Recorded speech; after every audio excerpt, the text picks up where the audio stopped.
বিসমিল্লাহির রহমানির রহিম। আলহামদুলিল্লাহ ওয়াসসালাতু ওয়াসসালামু আলা রাসূলিল্লাহ। প্রিয় দর্শক, আজ আমরা এমন একটি আকীদা নিয়ে আলোচনা করব যার উপর মুসলিম উম্মাহ ১৪০০ বছরেরও বেশি সময় ধরে ঐক্যমত পোষণ করে আসছে। সেটি হলো খতমে নবুয়ত, অর্থাৎ আল্লাহর রাসূল মুহাম্মদ সাল্লাল্লাহু আলাইহি ওয়াসাল্লামই সর্বশেষ নবী। বর্তমান সময়ে কেউ দাবি করেন ওহী ও নবুয়ত এখনো অব্যাহত রয়েছে। তাদের যুক্তি হলো, যেহেতু ওহী মানুষের জন্য রহমত ও হিদায়াত, তাই আল্লাহ তা বন্ধ করবেন না। প্রশ্ন হলো, এই দাবি কি কোরআন ও সহিহ সুন্নাহ সমর্থন করে, নাকি এটি মানুষের যুক্তি নির্ভর একটি ধারণা? চলুন প্রথমে আল্লাহর কিতাবের দিকে ফিরে যাই। আল্লাহ তাআলা সূরা আল আহজাবের ৪০ নম্বর আয়াতে ঘোষণা করেন, বিসমিল্লাহির রহমানির রহিম, মা কানা মুহাম্মাদুন আবা আহাদিম মির রিজালিকুম ওয়ালাকিন রাসূলুল্লাহি ওয়া খাতামান নাবিয়্যিন ওয়া কানা আল্লাহু বিকুল্লি শাইইন আলিমা।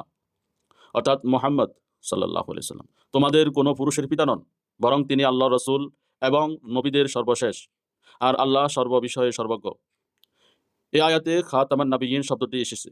আরবি ভাষাবিদ, মুফাসসির ও মুহাদ্দিসদের সর্বসম্মত ব্যাখ্যা হলো, এর অর্থ নবীদের সমাপ্তিকারী, অর্থাৎ তারপরে আর কোনো নবী নেই।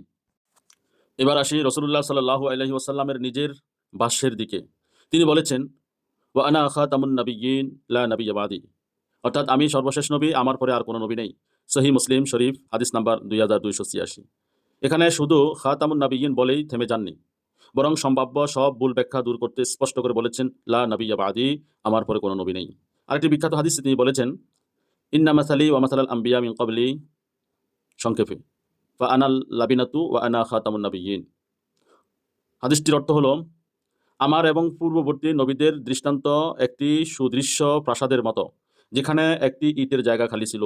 মানুষ বলতো, ইটটি বসানো হলে কতই না সুন্দর হতো। সেই শেষ ইটটি আমি, এবং আমি সর্বশেষ নবী। হাদিসটি এসেছে সহিহ বুখারী হাদিস নাম্বার ৩৫৩৫, সহিহ মুসলিম হাদিস নাম্বার ২২৭৬। এই উপমা অত্যন্ত তাৎপর্যপূর্ণ। যখন শেষ ইট বসে যায়, তখন ভবন পূর্ণতা লাভ করে। এরপর আর নতুন ইট যোগ করা ভবনের নকশার অংশ থাকে না। একইভাবে মুহাম্মদ সাল্লাল্লাহু আলাইহি ওয়াসাল্লামের মাধ্যমে নবুয়তের প্রাসাদ পূর্ণতা লাভ করেছে। কতই না চমৎকার উদাহরণ। এখন আসি প্রথম ভ্রান্ত যুক্তি জবাবে। যারা বর্তমানেও ওহী এবং নবুয়তের ধারা অব্যাহত আছে দাবি করেন, তারা বলেন, ওহী এবং নবুয়ত তো এক ধরনের রহমত। আল্লাহ তাআলা রহমত বন্ধ করবেন না, তাই নবুয়তও বন্ধ হতে পারে না। শুনতে যুক্তিসঙ্গত মনে হলেও এই যুক্তির একটি মৌলিক সমস্যা আছে। প্রথমত, আল্লাহর রহমত এবং নবুয়ত এক জিনিস নয়। নবুয়ত রহমতের একটি বিশেষ মাধ্যম ছিল, কিন্তু রহমত কেবল এই একটি মাধ্যমের মধ্যেই সীমাবদ্ধ নয়। রাসূলুল্লাহ সাল্লাল্লাহু আলাইহি ওয়াসাল্লামের ইন্তেকালের পর কি আল্লাহর রহমত পৃথিবী থেকে উঠে গেছে? কখনোই নয়। আজও কোরআন রয়েছে, সহিহ সুন্নাহ রয়েছে, সাহাবায়ে কেরামের বর্ণনা রয়েছে, ইজমা রয়েছে, যুগে যুগে হক্কানি উলামায়ে কেরাম রয়েছেন। এগুলোর মাধ্যমেই আল্লাহ তার বান্দাদের হিদায়াত দান করেন। দ্বিতীয়ত, যদি রহমত চলমান তাই নবুয়তও চলমান, এই যুক্তি সঠিক হতো, তাহলে রাসূলুল্লাহ সাল্লাল্লাহু আলাইহি ওয়াসাল্লাম কখনোই বলতেন না, লা নাবিয়্যা বাদি, আমার পরে কোনো নবী নেই। কারণ রাসূলুল্লাহ সাল্লাল্লাহু আলাইহি ওয়াসাল্লাম আল্লাহর পক্ষ থেকেই এই ঘোষণা দিয়েছেন, ওয়া মা ইয়ানতিকু আনিল হাওয়া ইন হুয়া ইল্লা ওয়াহয়ুন ইউহা। এই আয়াতের উদ্দেশ্য হলো, আল্লাহ রাসূল সাল্লাল্লাহু আলাইহি ওয়াসাল্লাম নিজ থেকে দ্বীনের ব্যাপারে কোনো কথা বলেন না, যতক্ষণ না আল্লাহ তাআলা হযরত মুহাম্মদ সাল্লাল্লাহু আলাইহি ওয়াসাল্লামকে বলেন। অতএব মানুষের যুক্তি কখনো আল্লাহ ও তার রাসূলের সুস্পষ্ট ঘোষণাকে পরিবর্তন করতে পারে না। এটাই হচ্ছে সর্বশেষ এবং চূড়ান্ত কথা।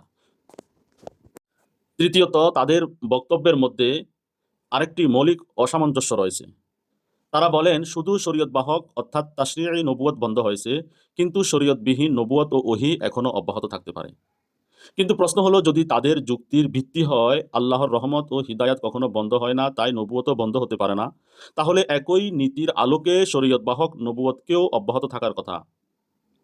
কারণ শরীয়ত, আল্লাহর কিতাব এবং ওহী সবই তো বান্দার জন্য রহমত ও হিদায়াতের মাধ্যম। অথচ তারাই আবার দৃঢ়ভাবে বলেন, নতুন শরীয়ত বা নতুন কিতাব আর আসবে না। অর্থাৎ তারা নিজেরাই স্বীকার করছেন যে আল্লাহ কোনো একটি হিদায়াতের মাধ্যমকে একটি নির্দিষ্ট পর্যায়ে সমাপ্ত করতে পারেন, অথচ তার রহমত ও হিদায়াত অন্য মাধ্যমে অব্যাহত থাকে। এতে তাদের মূল যুক্তি দুর্বল হয়ে পড়ে। কারণ যদি আল্লাহর রহমত অব্যাহত থাকার অর্থ এই না হয় যে নতুন কিতাব বা নতুন শরীয়ত অবশ্যই নাজিল হতে থাকবে, তাহলে একইভাবে আল্লাহর রহমত অব্যাহত থাকার অর্থ এইও নয় যে নতুন নবী বা নতুন ওহী অব্যাহত থাকতেই হবে। কোরআন ও সহি সুন্নাহ যে নীতি প্রতিষ্ঠা করেছে তা হলো আল্লাহ তার চূড়ান্ত কিতাব অবতীর্ণ করেছেন, সেই কিতাব সংরক্ষণের দায়িত্বও নিজে গ্রহণ করেছেন। ইন্না নাহনু নাজ্জালনা যিকরা ওয়া ইন্না লাহু লাহাফিজুন। এবং তার সর্বশেষ রাসূল সাল্লাল্লাহু আলাইহি ওয়াসাল্লামের মাধ্যমে নবুয়ত সম্পন্ন করেছেন। এরপর আল্লাহর রহমত ও হিদায়াত অব্যাহত রয়েছে সংরক্ষিত কোরআন, সহিহ সুন্নাহ এবং উম্মাহর বিশুদ্ধ ইলমের মাধ্যমে, নতুন নবুয়তের মাধ্যমে নয়। মনে রাখতে হবে, ইসলামে আকীদার ভিত্তি মানুষের অনুমান নয়, বরং কোরআনের সুস্পষ্ট বক্তব্য এবং সহিহ হাদিস তথা নবীজি সাল্লাল্লাহু আলাইহি ওয়াসাল্লাম যা আমাদের শিক্ষা দিয়ে গেছেন তাই। ইনশাআল্লাহ পরবর্তী পর্বে আমরা আরও কয়েকটি সহিহ হাদিসের আলোকে দেখব কেন রাসূলুল্লাহ সাল্লাল্লাহু আলাইহি ওয়াসাল্লাম শুধু নিজের শেষ নবী হওয়ার ঘোষণা দেননি, বরং ভবিষ্যতে নবুয়তের দাবিদারদের ব্যাপারেও উম্মতকে আগেই সতর্ক করে দিয়েছেন। আসসালামু আলাইকুম রহমতুল্লাহ।